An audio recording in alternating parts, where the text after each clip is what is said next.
বিসমিল্লাহির রহমানির রহিম। আসসালামু আলাইকুম, সবাইকে স্বাগতম আমার চ্যানেলে। আমি তানজিনা। শুভ সকাল। সকালে নাস্তাটা তৈরি করতে রান্নাঘরে চলে এসেছি। সাদা বোয়া হয়ে গেছে, এখন ভর্তাটা বানিয়ে নিতেছি। ডিম ভর্তা বানাবো, আলু ভর্তা, কাঁচকলা ভর্তা আর কচুরমুখী ভর্তা। এই যে বানানো হয়ে গেছে আমার 4 পদের ভর্তা। তারপরে তো সাদা বোয়াটাও রান্না হয়ে গেছে, আর গতকালকের একটা কই মাছ আছে, এক টেবিল এনে রেখে দিলাম। তারপর সকালে নাস্তাটা সবাই খেয়ে নেবে। তারপর তো মা এই ঘরে চলে আসলো বাবার খাবারটা নিয়ে যাওয়ার জন্য। বাবার খাবারটা বেড়ে ফেলতেছে মা, এখন ওই ঘরে নিয়ে বাবাকে দিয়ে আসবে, বাবা খেয়ে নেবে। তারপর তো মা বাবাকে খাইয়ে এই ঘরে চলে আসবে, সকালে নাস্তাটা করে নেবে।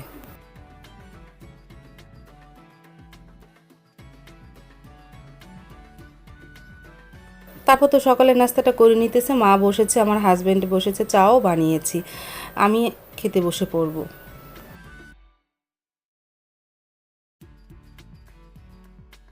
নাস্তা তো খাওয়া হয়ে গেছে। তারপরে আমি পাও তো রাত্রে বের করে রেখে দিয়েছিলাম, সকালে উঠে আমি গরুর পাওগুলো উপরে থেকে পশমগুলি ফেলে দিয়েছি, আরও অন্য অন্য ময়লা ছিল সেগুলিও ফেলেছি। এখন ভালোভাবে ধুয়ে নেব। গরুর পাও নিতে অনেকটাই কষ্ট, ভালোভাবে না ধুলে খেতে ভালো লাগে না। তারপর তো রান্না করব কি কি, বেলে মাছ ধুন্দুল দিয়ে রান্না করব, আর পোয়ের ডোকা ডাল রান্না করব, মুসুরি ডাল দিয়ে পোয়ের ডোকা ডাল রান্না করব, আর পুঁই শাক ভাজি করব। এই দুপুরে মেনু। আর মুরগি রান্না করব। মুরগিটা ভাবি কাটতে বাইরে চলে গেছে কলপারে, কেটে দিব, তারপরে রান্না করব। তারপর তো কী কী রান্না করবো সব কিছু তো গুছিয়ে নিলাম। আর গরুর পাও ধোয়া হয়ে গেছে, আমি প্রেশার কুকারে রেখে দিয়েছি। রান্না শেষ হলে সবার শেষে গরুর পাওটা চুলায় বসিয়ে দিব প্রেশার কুকারে। তারপর তো বেলে মাছটা মেখে ঝুঁকে চুলায় বসিয়ে দিব। আমি ভাত বসিয়ে দিয়েছি, এখন বেলে মাছটা বসিয়ে দিব। ও ডালটাও বসিয়ে দিয়েছি প্রেশার কুকারে।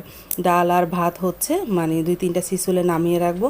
আর বেলে মাছ তো মেখে ঝুঁকে চুলায় বসাবো। আমি ধুন্দুল নিয়েছি, আলু নিয়েছি, সাথে পেঁয়াজ, কাঁচামরিচ, একটু হলুদের গুঁড়া, মরিচের গুঁড়া, ধনিয়ার গুঁড়া, লবণ, আদা রসুন আর দিয়েছি তেল। এখন ভালোভাবে মেখে নিতেছি। তারপর অল্প একটু পানি দিয়ে চুলায় বসিয়ে দেব।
তারপর তো বেলে মাছের তরকারিটা বলক এসে গেছে, আমি একটা হালকা নাড়া দিয়ে আবারও ঢেকে দিব, আস্তে আস্তে রান্না করে ফেলবো।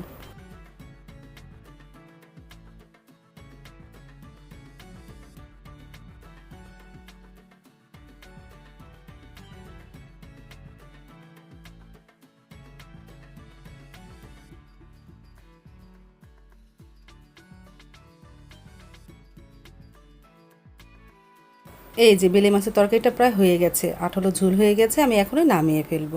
আর পুয়ের ডোগা ডালটা তো প্রেসার কুকারে সিদ্ধ করে ফেলেছি, এখন বাগার দিয়ে নিব।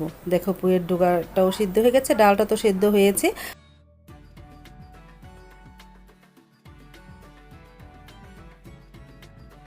মাছ হয়ে যাওয়ার পর, ডাল হয়ে যাওয়ার পর, এখন মুরগি গোস্তটা চুলায় বসিয়ে দিলাম। মশলাটাকে কষিয়ে নিয়েছি, তারপরে মুরগি গোস্তটা দিয়ে দিলাম এর মধ্যে। আস্তে আস্তে রান্না করে ফেলবো, মানে ভুনা করবো, আলু দিব না, কষা ভুনা করবো মুরগি গোস্তটা।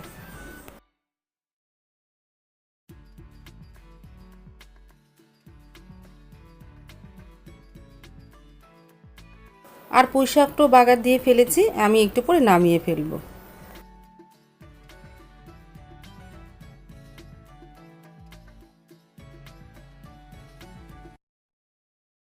সব রান্না তো হয়ে গেছে, এখন প্রেসার কুকারে গরুর পাওগুলো সেদ্ধ করব, মানে নেহারি রান্না করব। এই জন্য গরুর পাও বের করেছিলাম সকালে নেহারি রান্নার জন্য। আমি আদা রসুন নিয়েছি, জয়ত্রী, জয়ফল, গোলমরিচ, তারপরে দারচিনি, বাকলা, এলাচ, লং, পেঁয়াজ, লবণ, তেজপাতা, একটু মরিচের গুঁড়া আর একটু ধনিয়ার গুঁড়া।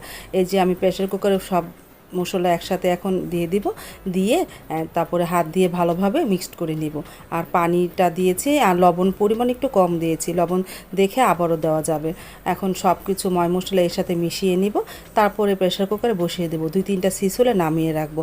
আমি এরকম আজ আর আগামীকাল জাল দিব। শুক্রবার দিন সকালে নেহারিটা খাওয়া হবে। 2 দিন জাল দিব, তারপরে শুক্রবার দিন রান্না করে ফেলবো, নেহারিটা হয়ে যাবে। তারপর তো আমি ভালোভাবে এখন হাত দিয়ে মিক্সড করে নিব, প্রেশার কুকারটা চুলায় বসিয়ে দিব। তারপরে তো রান্না তো শেষ হয়ে গেছে, এখন মিজানদার ঘরে তরকারিটা দিয়ে আসতে যাই। সব কিছু বেড়ে রেখেছি, মিজানদার ঘরে দিয়ে আসবো। তারপর তো আমাদের সব খাবার টেবিলে এনে রেখে দিলাম। আজ কি রান্না করলাম, পুঁইশাক ভাজি করেছি, তারপরে ধুন্দুল দিয়ে বেলে মাছের তরকারি রান্না করেছি, পুঁয়ের ডোগা ডাল, মুরগির গোস্ত, ভাত তো আছে। আর এদিকে মিজানদার ঘরে থেকে পোয়া মাছের তরকারি আর ঢ্যাঁড়স ভাজি দিয়ে গেছে ইভা এসে। তারপর তো দুপুরে খাবারটা সবাই খেতে বসে পড়লো। মা তো বাবাকে খাইয়ে চলে এসেছে।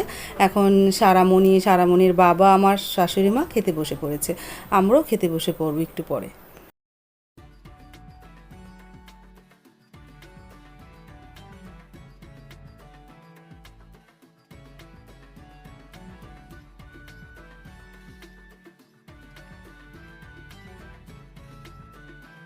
তারপর বিকেল দিক দিয়ে দুধ জাল দিলাম, একটু লাচ্ছি সময় ভিজাবো।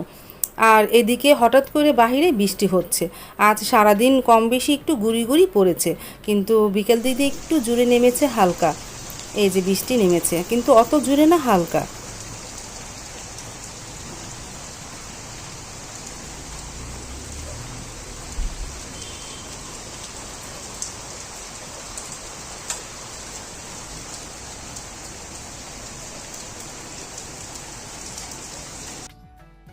তারপর তো এই যে নেহারি জাল দিয়েছিলাম, 2-3 সিস হলে নামিয়ে রেখেছি। আমি আগামীকাল আরও জাল দিব, জাল দিলে আরও অনেকটাই নরম হয়ে যাবে হাড্ডিগুলো। তারপর তো লাচ্ছির সময় দুধটা ঠান্ডা করে তারপর লাচ্ছি ভিজাতে হয়। আমি ড্রয়িং রুমে চলে আসলাম, দুধটা একটু ঠান্ডা করি, তারপর লাচ্ছিটা ভিজিয়ে নিব।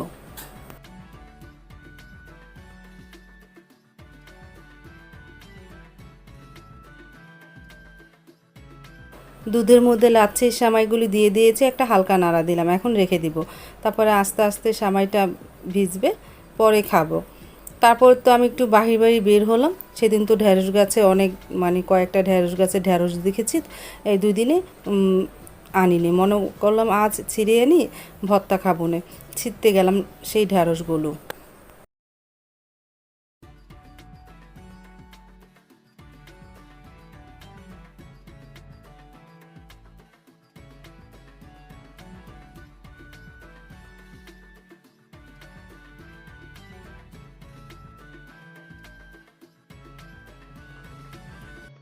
এই যে ছিঁড়তে চলে আসলাম, মনে করেছিলাম চাকু দিয়ে কাটা যাবে, দেখলাম যে না, চাকু দিয়ে কাটলে গাছটাই কাটা হয়ে যাবে। তারপরে হাত দিয়েছিলাম, কিন্তু ঢ্যাঁড়সগুলি একটু শক্ত হয়ে গেছে।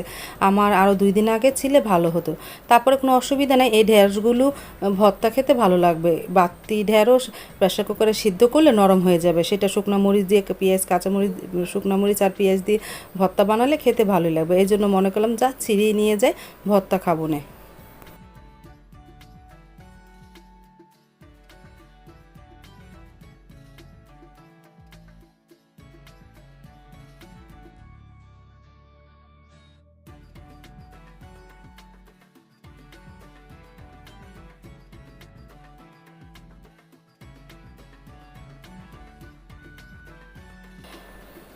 3টা গাছের থেকে 5টা ঢ্যাঁড়স ছিঁড়লাম। এখন এগুলো ঘরে রেখে দিব, আগামীকাল দেখি ভর্তা বানাবো। তারপরে পেঁয়াজ, কাঁচামরিচ কেটে নিলাম। আমি ডালের বড়া বানাবো। ডালটা ব্লান্ডারে ব্লান্ড করে নিয়েছি, খেসারির ডাল। আমি সন্ধ্যার পরে বড়া ভেজে নেব। তারপরে সারামণিকে সন্ধ্যার পর পড়তে বসলাম, আর খিদে লেগেছে, ওকে সেমাই দিয়েছি, ও সেমাইটা খেয়ে নিতেছে। তারপরে পড়তে বসবে। আম্মু সেমাই রেঁধেছে, খুব মজা হয়েছে। সেমাই না,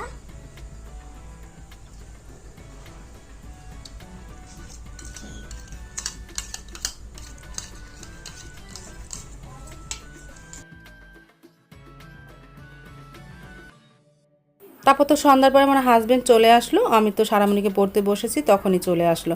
সাথে করে নিয়ে এসেছে ডালপুরি, আমি তো ডালপুরি খুব ভালো লাগে আমার কাছে। তারপরে আমরা সবাই খেয়ে নিলাম আর মিজানদের ঘরে দিয়ে আসলাম। ইভা আবার এই ঘরে ইভাও খেলো, মাকে আর মিরানকে দিলাম, মিজান খায়নি। তারপরে আমরা সবাই মিলে পুরি খেলাম। পুরি তো খাওয়া হয়ে গেছে, তারপরে চলে আসলাম পেঁয়াজু ভাজার জন্য।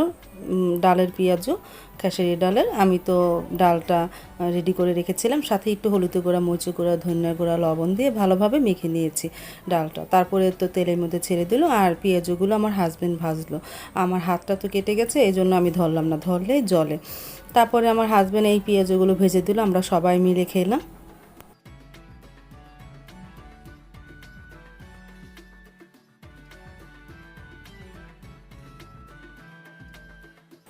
এই যে পেঁয়াজু ভাজা হয়ে গেছে, এখন আমরা সবাই খেয়ে নেব।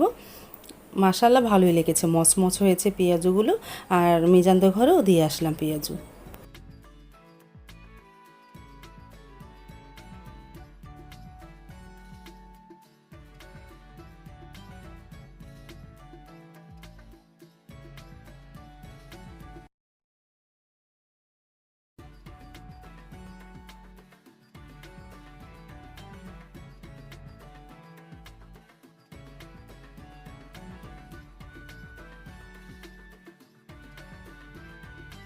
সস দিয়ে পেঁয়াজু খেতে ভালোই লাগলো।